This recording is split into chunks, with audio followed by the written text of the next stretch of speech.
Welcome to our tour through the Bible. We've got to part 4 and we're looking at the book of Numbers. Yes, we've made it through Leviticus and now we are faced with Numbers. The book of Numbers gets off to a bad start for modern readers.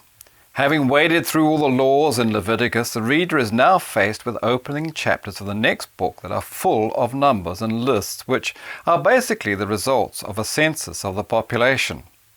Actually, the book of Numbers has far more story in it than even Exodus, if only we can get through the numbers.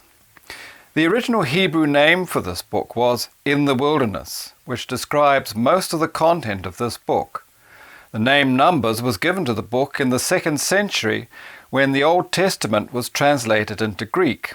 The book covers the 40 years Israel spent living and traveling through the desert wilderness in what is now northern Saudi Arabia and southern Jordan. But why did it take them 40 years? Because the people rebelled against Moses and against God.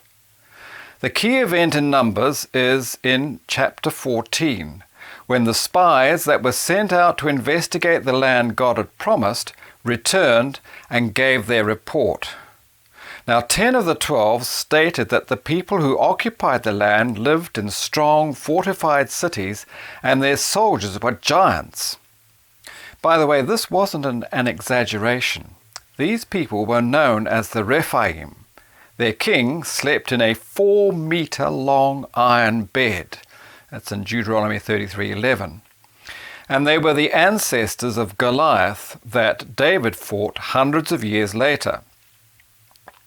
The people were filled with fear, and they refused to obey and rebelled against Moses. Some plotted to kill him and elect a leader who would take them back to the good life they enjoyed in Egypt.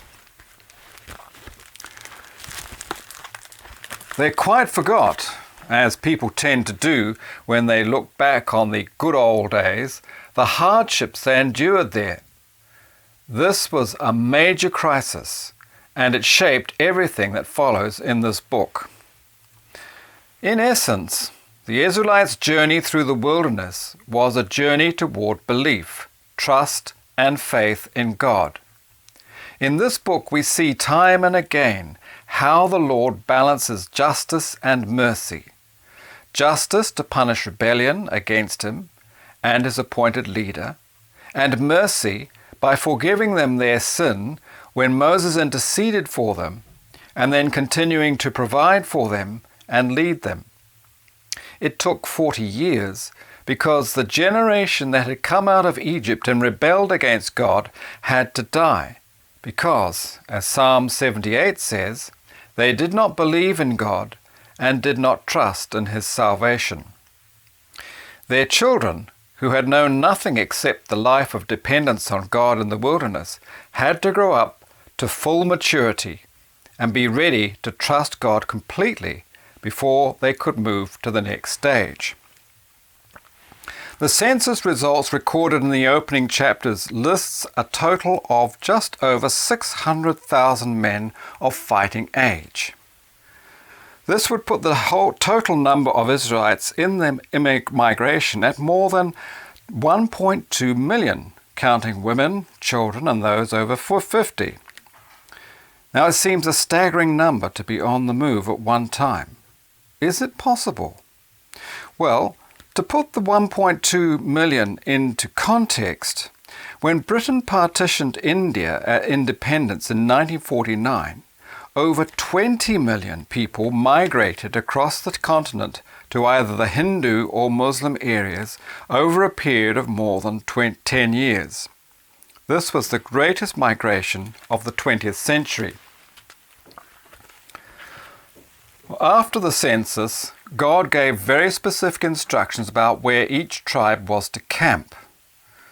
And if you allocate an area to each tribe proportional to their number and according to the points of the compass that God specified, you end up with a camp that is in the shape of a cross. At the center of the cross was the tabernacle, and the presence of God in the form of a pillar of cloud or fire. Why did God set up the camp in this specific shape? Now, in the light of the New Testament, we can understand that God was foreshadowing a profound truth. The way to an eternal promised land can only happen by and through Jesus' death on the cross. And remember, this was 1,300 years before Jesus was born. Well, after the census, 10 chapters record a whole lot more laws about the work of the Levites and the rules about clean and unclean. And then there's a whole list of all the offerings that the different tribes gave to the tabernacle. And unless you're a Bible scholar, you can skip through this until you get to chapter 12. But make sure you read from chapter 12 onwards.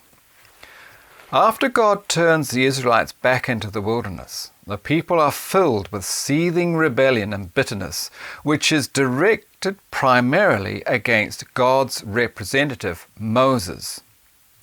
And most of the next 24 chapters describe a series of crises and revolts. At one point, Moses gets so angry with the complaining and whining of the people, he disobeys God and strikes the rock God told him to speak to, and takes the credit for providing them with water that gushed forth for himself. In Numbers 20:10-11, "Listen, you rebels," Moses shouted, "must we bring you water from this rock?" Then Moses raised his hand and struck the rock twice with the staff, and water gushed out. So the entire community and their livestock drank their fill. In his anger, Moses did not follow God's instructions exactly, and took the credit for providing them with water. As a result, the Lord was angry with him and did not allow him to enter the promised land, even after all that time of serving the Lord and all the power that he had been entrusted with. Now, if this seems a harsh punishment, remember what Jesus said in Luke 12:48, "When someone has been given much, much will be required in return. And when someone has been entrusted with much, even more will be required."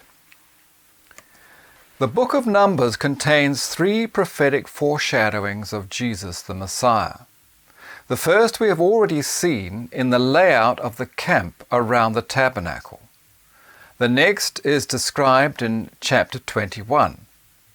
Now, by this time, the people have been on the move in the wilderness for more than 30 years, and the people, as it says in verse 3, became very discouraged and bitterly complained about their fate.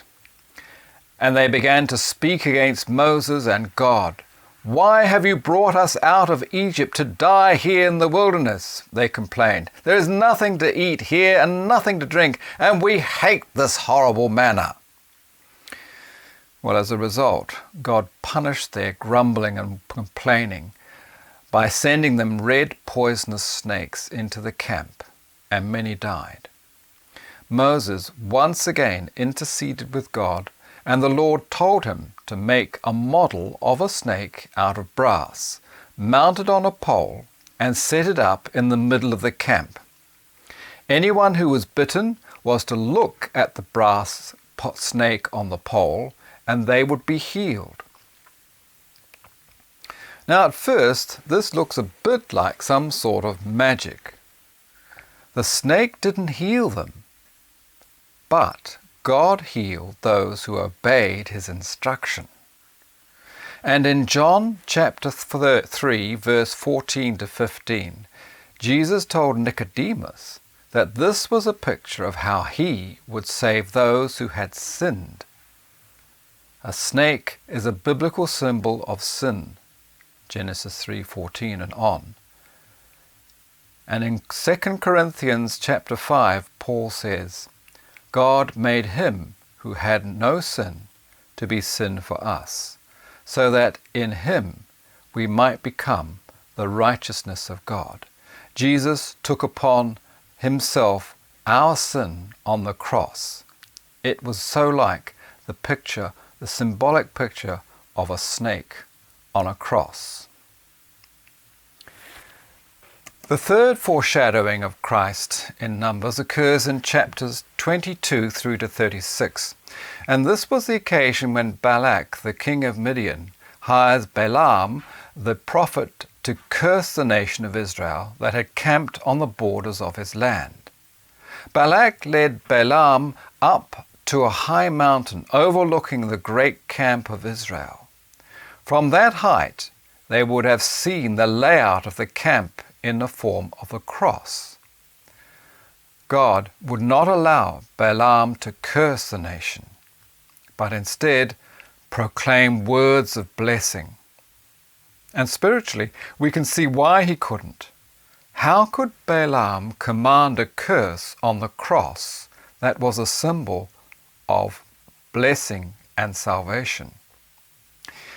Now, the fourth and last time Balaam speaks over Israel, he sees a vision of a future king who will arise from Israel like a beautiful shining star and destroy all enemies.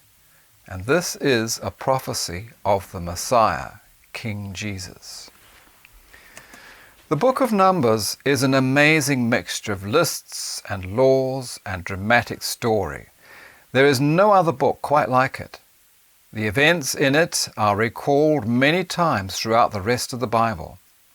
At one level, it is the story of a great migration led by God Himself. At another level, it is the story of a nation's spiritual journey toward belief and faith in the saving power of God. And at a still deeper level, it is the story of every believer's pilgrimage from rebellion against God to saving trust in God, who patiently waits for us to come to Him in repentance and faith. Now, if you want to dig deeper, here are three questions to start you thinking. First, have you ever complained to God about what's happened to you? And following on from that, is it reasonable to blame God for the evil things that happen to people? Second, if you'd like to read 2 Kings chapter 18 verse 4, you'll see that the brass serpent that Moses had raised on a pole had been kept and had become an idol which the people prayed to for healing. King Hezekiah destroyed it because it was an idol.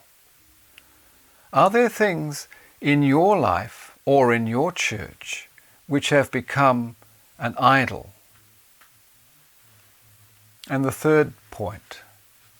Now, in a court of law, is it possible for a judge, when he works out a punishment for the criminal who is guilty, to be both just and merciful? Well, I hope you've enjoyed this episode of our tour through the Bible, and I trust that and hope that you will join me again next week when we go through Deuteronomy.